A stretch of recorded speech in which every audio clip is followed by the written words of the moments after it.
নওগাঁ থেকে রওনা হয়েছেন ঢাকার উদ্দেশ্যে অথবা চট্টগ্রামের উদ্দেশ্যে।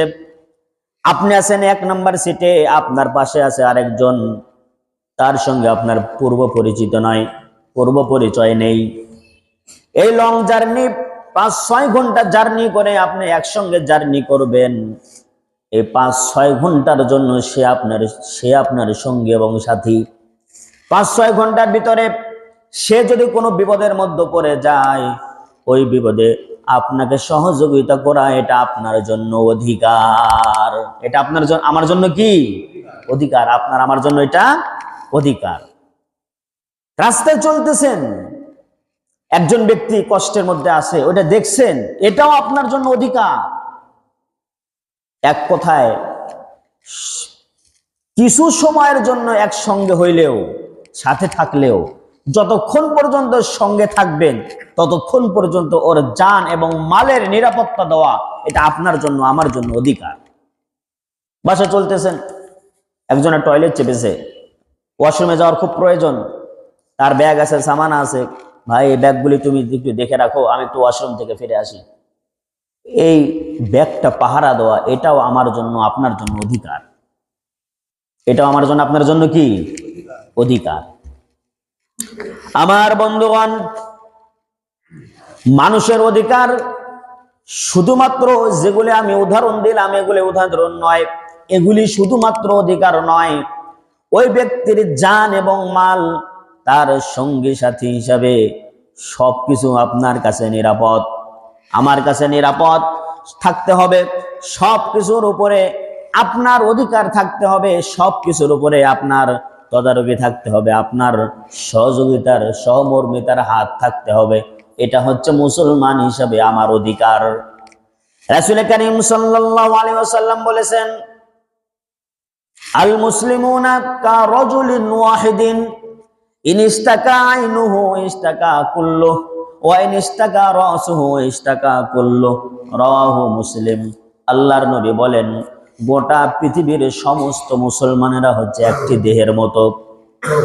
দেহের ভিতরে চোখ আছে, চোখে যদি কোনো কারণে আঘাতপ্রাপ্ত হয়, চোখটা যদি কোনো কারণে আঘাতপ্রাপ্ত হয়, তাহলে এই ব্যথাটা, এই আঘাতের ব্যথাটা শুধুমাত্র চোখই অনুভব করে না, গোটা অঙ্গ প্রত্যঙ্গগুলি অনুভব করে, ঠিক কিনা? চোখে যদি ব্যথা লাগে, হাত কি স্ট্রাইক করে নাকি? বেটা চোখ, তোকে আঘাত লাগছে, আমি তোর কোনো উপকারে আসবো না, এই কাম কি করে? এই কাম করে না। ব্যথা, চোখে ব্যথা লাগছে, হাত সঙ্গে সঙ্গে বলতেছে, হাত এই জায়গায় থাকে না, সঙ্গে সঙ্গে চোখের কাছে চলে যায়, চোখ ধরে। এইবার পা ওই জায়গায় স্থির থাকে না, পা বলে না যে তোর চোখে ব্যথা লাগছে, আমি ডাক্তারের কাছে হেঁটে হেঁটে যাবো না, তুই যেমনি পারিস যা, এই কথা বলে? পাও দৌড় মারে ডাক্তারের কাছে। অন্তর বারবার সাড়া দেয়, মুখ স্টপ থাকে না, মুখ এই কথা বলে স্ট্রাইক করে না। চোখে ব্যথা লেগেছে, আমি কোনো কথা বলবো না, আমি জবান বন্ধ করে রাখবো, এই কথা বলে না। ডাক্তারের কাছে যাওয়ার পরে মুখ আগে খুলে চোখে কেমনে ব্যথা লাগছে এটা বর্ণনা দেওয়ার জন্য, ঠিক কিনা? আল্লাহর নবী বলেন, তামাম পৃথিবীর মুসলমানেরা হচ্ছে একটি দেহের মতো, একটি অঙ্গের মতো। যদি চোখে যদি আঘাত লাগে, ওই আঘাতের ব্যথা যেমনি ভাবে সমস্ত অঙ্গ প্রত্যঙ্গ অনুভব করে, সমস্ত অঙ্গ প্রত্যঙ্গগুলি তার কল্যাণে যেমনি ভাবে এগিয়ে আসে, ওয়াইন ইস্তাকা রাসুহু ইস্তাকা কুল্লুহু। আবার মাথাতে কোনো ব্যক্তির আঘাত যদি লাগে, ওই আঘাতটা শুধুমাত্র মাথার ভেতরে সীমাবদ্ধ থাকে না, ওই আঘাতের ব্যথা সমস্ত শরীর যেমনি ভাবে অনুভব করে। গোটা পৃথিবীর এক জায়গায় মুসলমানেরা যদি আঘাতপ্রাপ্ত হয়, নির্যাতিত হয়, বিপদগ্রস্ত হয়, অপর প্রান্তের মুসলমানদের কলিজায় আঘাত লাগতে হবে, এটা হচ্ছে মুসলমান হিসাবে আমাদের অধিকার। এটা আমাদের কি অধিকার? ফিলিস্তিনে মুসলমান নির্যাতিত হচ্ছে, ওই আঘাত যদি আমার কলিজায় না লাগে, বুঝতে হবে আমার ইমান প্যারালাইজড হয়ে গেছে। রাসূলুল্লাহর ভাষ্য অনুযায়ী আমার ইমান স্বস্থানে নাই, এই ইমান কখনো আমাকে জান্নাতে নিতে পারবে না। মুসলমান কখনো নিজে আত্মকেন্দ্রিক হবে না। মুসলমান সব সময় মানুষের কল্যাণে নিজেকে এগিয়ে দিবে, বিস্তার করবে, মানুষের কল্যাণে সব সময় কাজ করবে। কবি ফররুখ আহমেদ বোধহয় বলেছিলেন, আমার এই ঘর ভাঙ্গিয়াছে যেবা, আমি বাদী তার ঘর, আপন করিতে কাঁদিয়া বেড়াই, যে মোরে করেছে পর। এটা মুসলমানের চরিত্র। মানুষের কল্যাণে আমাদেরকে এগিয়ে আসতে হবে, মানুষের কল্যাণে আমাদেরকে কাজ করতে হবে। আমার বন্ধুগণ, গত সপ্তাহে এই জায়গা থেকে আপনাদেরকে একটা ঘটনা শোনাচ্ছিলাম, হাদিস শরীফ থেকে হযরতে আবু যর গিফারি রাদিয়াল্লাহু তাআলা আনহুর ঘটনা। একজন খুনির জিম্মাদারি তিনি নিয়েছেন, মানুষের জন্য তার নিজের কল্লাটা কেটে দেওয়ার জন্য জিম্মাদারি গ্রহণ করেছেন। লক্ষ্য করেন, বিষয়টা কিন্তু মোটেও স্বাভাবিক নয়। ব্লাড কানেক্টেড কোনো আত্মীয় নয়, প্রতিবেশীও নয়, পূর্ব পরিচিতিও নয়, শুধুমাত্র বলেছে আমি মুসলমান। এ কথা বলার কারণে হযরত আবু যর গিফারি বলেন, আমিরুল মুমিনিন, এই ছেলেটির জিম্মাদারি আমি গ্রহণ করলাম, যদি ফিরে না আসে পরিবর্তে আবু যর কল্লা দিয়ে দিবে, কোনো সমস্যা নাই। ছেলেটি যখন চলে গেল, ফাঁসির ডেট চলে আসলো, শুক্রবারের দিন জুমার নামাজের সময়। যার পিতাকে হত্যা করা হয়েছে, ওই ছেলেদ্বয় আসার পরে বলতেছে, আমিরুল মুমিনিন, আজকে আমার বাবার কিসাসের দিন, বদলা নেওয়ার দিন। হযরত ওমর নামাজ শেষ করলেন, করার পরে বললেন, যেই ছেলেটি হত্যা করেছে ছেলেটি কি মদিনায় ফিরে এসেছে? সমবেত সমস্ত মুসলিমেরা বলল, না, ফিরে আসে নাই। হযরত ওমর বললেন, তাহলে আবু যর গিফারি রে, গিয়ে খবর দাও, সে যার জিম্মাদারি গ্রহণ করেছে সে ফিরে আসে নাই, তাকে প্রস্তুতি গ্রহণ করতে বলো। আবু যর গিফারি রাদিয়াল্লাহু তাআলা আনহু যখন হযরত ওমর এই অর্ডার দিলেন, মসজিদের উপস্থিত সমস্ত সাহাবীদের চোখে পানি। আবু যর গিফারি আল্লাহ রাসূলের মর্যাদাপূর্ণ একজন সাহাবী। একবার রাসূল কারীম সাল্লাল্লাহু আলাইহি সাল্লাম জিবরাইল আমিনের সঙ্গে কথোপকথন করতেছেন। ইন দি মিন টাইম হযরত আবু যর গিফারি রাদিয়াল্লাহু তাআলা আনহু একটা চাদর গায়ে দিয়ে আসতেছেন। হযরত জিবরাইল আমিন বলেন, ইয়া রাসূলুল্লাহ, ওই যে আপনার সাহাবী আবু যর গিফারি আসতেছে, দেখেন। আল্লাহর নবী বললেন, জিবরাইল, তুমি আবু যর রে চেনো? হযরত জিবরাইল আমিন বলেন, ইয়া রাসূলুল্লাহ, আমি জিবরাইল আমিন শুধুমাত্র আবু যরকে চিনি না, আসমানের সমস্ত ফেরেশতারা আবু যরকে চিনে। আল্লাহর নবী বললেন, তার কারণটা কি? কয়, আবু যর গিফারের ভিতরে দুইটা অসম্ভব গুণ আছে, অতুলনীয় গুণ আছে, যেই গুণটা সব মানুষের ভিতরে থাকে না। নবীজি বললেন, কি গুণ আছে? দুইটা, যার কারণে আসমানের সমস্ত ফেরেশতারা আবু যর গিফারির চিনে।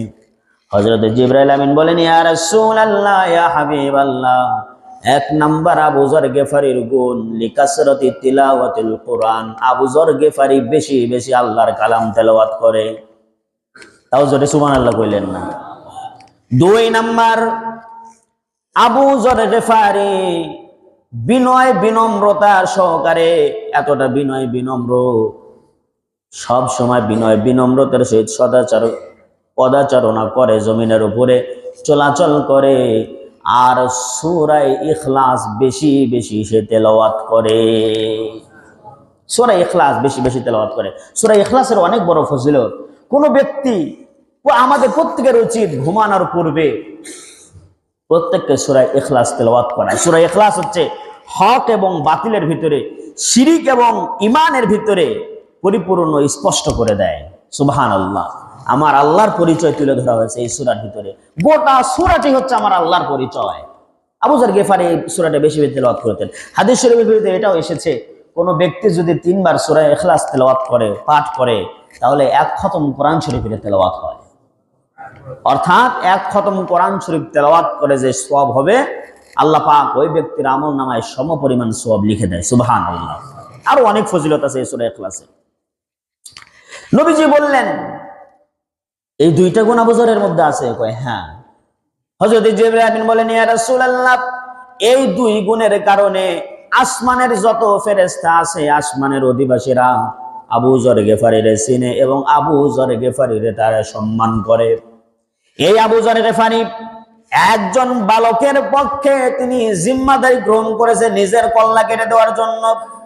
এই সাহাবীকে হযরত ওমর বলতেছেন, আবু যর গিফারির কাছে সংবাদ পৌঁছায় দাও, সে যার জিম্মাদারি গ্রহণ করেছে এখনো মদিনায় আসে নাই, তাকে প্রস্তুতি গ্রহণ করতে বলো, একটু পরে তার উপরে ফাঁসি কার্যকর করা হবে।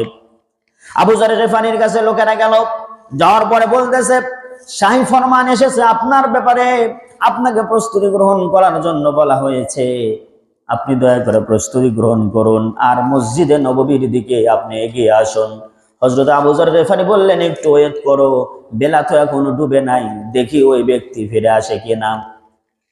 সময় চলে যায়, সন্ধ্যা ঘনিয়ে আসে, এরপরেও ফিরে আসে না। আবু যর গিফারী চতুর্দিকে তাকিয়ে যখন দেখলেন ব্যক্তিটি ফিরে আসে না, ছেলেটি ফিরে আসে না, তিনি নিজেই ফাঁসির মঞ্চের দিকে এগিয়ে যাচ্ছেন। উপস্থিত সকল সাহাবীদের চোখে পানি। হযরত ওমর রাদিয়াল্লাহু তাআলা আনহু অবাক হয়ে আবু যর গিফারীর চোখের দিকে আর মুখের দিকে তাকিয়ে আছে। আহারে, রাসূলুল্লাহর এত মর্যাদাপূর্ণ সাহাবীর উপরে আজকে আমি এই হদটা কিভাবে প্রতিষ্ঠিত করি, কায়েম করি, কিন্তু এখানে আমার করার কিছু নাই। রাষ্ট্রপ্রধান হিসেবে আমার করার কিছু নাই, কি এই হুকুমটা হচ্ছে আমার আল্লাহর হুকুম। জোরে বলেন, কার হুকুম? আল্লাহর হুকুম। এই জায়গাতে আমি বিন্দু পরিমাণ স্যাক্রিফাইস করতে পারবো না, কম্প্রোমাইজও করতে পারবো না, এখানে তো আমার বলার কিছু নাই। আবু যর গিফারী যখন সামনে দিকে এগিয়ে আসে, সমস্ত মুসলমানদের চোখে পানি। এমন সময় হঠাৎ করে তাকিয়ে দেখে দূর থেকে একজন বালক ঘোড়া দাবড়াইতে দাবড়াইতে মসজিদে নববীর দিকে আসতেছে। সমস্ত সাহাবীরা আমিরুল মুমিনিনের দৃষ্টি আকর্ষণ করে বলতেছে, আমিরুল মুমিনিন, একটু অপেক্ষা করুন, ওই যে দূরে দেখা যায় একজন বালক ঘোড়া দৌড়াইতে দৌড়াইতে আসতেছে, দেখি ওই বালকটাকে। ওই বালকটা যখন কাছে আসলো, আসার পরে দেখতেছে এইটাই হচ্ছে সেই বালক, যেই বালক আবু যর গিফারীরে এই জায়গায় দাঁড় করে রেখে গেছে। বলুন সুবহানাল্লাহ। বালক যখন দৌড়ে আসলো, আসার পরে উপস্থিত মানুষেরা বালককে দেখে অবাক হয়ে গেল। একজন ফাঁসির আসামি, লোকেরা তাকে চেনে না, কেউ তারে চেনে না, নিজের কল্লা দেওয়ার জন্য মসজিদে নববীর দিকে দৌড়ায় আসতে পারে নাকি? সে যখন ওখানে উপস্থিত হয়ে গেল, উপস্থিত হওয়ার পরে হযরত ওমরের দিকে হাত জোর করে বলে, আমিরুল মুমিনিন, খলিফাতুল মুসলিমিন, আমার বেয়াদবি মাফ করবেন, ক্ষমা করবেন, আমার আসতে একটু দেরি হয়ে গেছে, তবে ইচ্ছাকৃতভাবে করি নাই, অনিচ্ছাকৃতভাবে আমার আসতে একটু দেরি হয়ে গেছে। রাস্তার ভিতরে আমার ঘোড়াটি আহত হয়ে পড়ে, তারকে আনতে গিয়ে একটু আমার দেরি হয়ে গিয়েছে, বাসায় দেরি হয়েছে, আমার বাসায় মা আছে, বাবা আছে, মা বাবার কাছে শেষ বিদায় নিতে আমার অনেক দেরি হয়ে গেছে। হযরত ওমর বালকের কথা শুনে চোখের পানি ছেড়ে দেয় আর বলে, ও আল্লাহর বান্দা, তুমি আগে বলো, তুমি জানো নিশ্চিত তোমার উপরে ফাঁসি কার্যকর করা হবে, একটু পরে তোমার ফাঁসি হয়ে যাবে। কয়, হ্যাঁ জানি। কয়, নিজে জানার পরে, শতভাগ নিশ্চিত হওয়ার পরে কিভাবে নিজের কল্লা কাটায় দেওয়ার জন্য আসলে? বালকটি বলতেছে, আমিরুল মুমিনিন, খলিফাতুল মুসলিমিন, আমি সেই দিন বলেছি আমি ইচ্ছাকৃতভাবে খুন করি নাই, হত্যা করি নাই, তবে হত্যা হওয়ার পরে আমার অনুশোচনা বোধ জাগ্রত হয়েছে, যাহারে আমি ভুল করেছি, অন্যায় করেছি।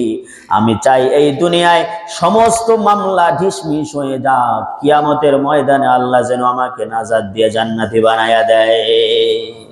সুবহানাল্লাহি ওয়া বিহামদিহি। কি পরিমাণ ঈমান লক্ষ্য করেন। হযরত ওমর বললেন, তাহলে তুমি ফিরে কেন আসলে? ফিরে তো নাও আসতে পারতে। বালকটি বলতেছে, আমিরুল মুমিনিন, খলিফাতুল মুসলিমিন, আমি যদি আজকে ফিরে না আসতাম, এই ঘটনা দিনের পর দিন, যুগের পর যুগ ইতিহাসের পাতায় স্বর্ণাক করে লেখা থাকবে। কিয়ামত পর্যন্ত অমুসলিমরা মনে করবে মুসলমানেরা কথা দিয়া কথা ঠিক রাখে না, মুসলমানরা জবান ঠিক রাখে না, এ কথা মনে করবে, মুসলমানদের উপরে কুধারণার সৃষ্টি হবে। এই কারণে আমি আমার কথা রক্ষা করেছি মাত্র। বলুন সুবহানাল্লাহ। আমার বন্ধুগণ, এইবার হযরত আবু যর গিফারীকে লক্ষ্য করে আমিরুল মুমিনিন, খলিফাতুল মুসলিমিন হযরত ওমর ফারুক রাদিয়াল্লাহু তাআলা আনহু বলেন, আবু যর, তুমি রাসূলুল্লাহর জলিলুল কদর সাহাবী, তোমাকে আমি বলে বুঝাতে পারবো না, তোমাকে এই পর্যন্ত আসতে, তোমার ব্যাপারে অর্ডার করতে আমার কতটা পরিমাণ কষ্ট হয়েছে। কারণ আমার নবী বলেছে, আসমানের ফেরেশতারাও তোমারে সম্মান করে, তুমি এত মর্যাদাপূর্ণ সাহাবী। যেই বালকটার পক্ষে তুমি জিম্মাদারি গ্রহণ করলে, এ তোমার ব্লাড কানেক্টেড নয়, এ তোমার আত্মীয় নয়, এ তোমার প্রতিবেশীও নয়, কোনোভাবে তুমি এর আগে চেনো না। এরকম অপরিচিত মানুষের পক্ষে তুমি কিভাবে দাঁড়ালে? এবং সাধারণ দাঁড়ানো নয়, নিজের কল্লাটা পর্যন্ত কেটে দিতে তুমি প্রস্তুত হয়ে গেলে।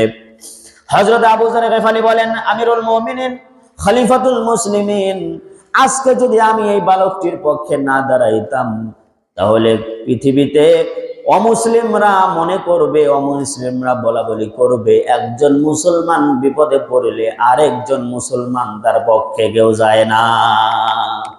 একজন মুসলমানের বিপদে আরেকজন মুসলমান এগিয়ে আসে না।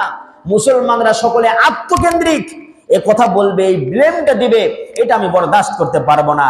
কারণ যে ইসলামের জন্য আমার রাসূল দান শহীদ করেছে, তায়েফের ময়দানে রক্ত ঝরিয়েছে, এই ইসলামের ক্ষুদ্র থেকে ক্ষুদ্র কোন একটা বিধান আমি আবু যর গিফারির চোখের সামনে ভুলুণ্ঠিত হোক, এই ইসলামের বিপক্ষে কেউ কথা বলবে, এই ইসলামকে নিয়ে কেউ কটূক্তি করবে, আবু যর গিফারি সেই সুযোগ কাউকে দিবে না। বলুন সুবহানাল্লাহ। দেখেন ইসলামের মর্যাদা, আমাদের সেই সোনালী ঐতিহ্য ইতিহাস কোথায় গেল? এই কোথায় হাদিস শরীফের ভিতরে আমার নবী বলেছেন, তাম পৃথিবীর মুসলমানরা একটা দেহের মতো। এক জায়গায় যদি মুসলমানরা বিপদে পড়ে, তাহলে অন্য প্রান্তের মুসলমানদেরকে সেই মুসলমানের সাহায্য সহযোগিতা করার জন্য এগিয়ে যেতে হবে। যার যে স্টেজ থেকে তাকে সহযোগিতা করতে হবে। ফিলিস্তিনে আমরা সকলে যেতে পারবো না। যেতে পারবো কি ভাই? যেতে পারবো না। আমাদের উপকার কি? এখান থেকে প্রতিবাদ করা। যদি কখনো মিছিলে ডাক আসে, মিছিলে সামিল হওয়া।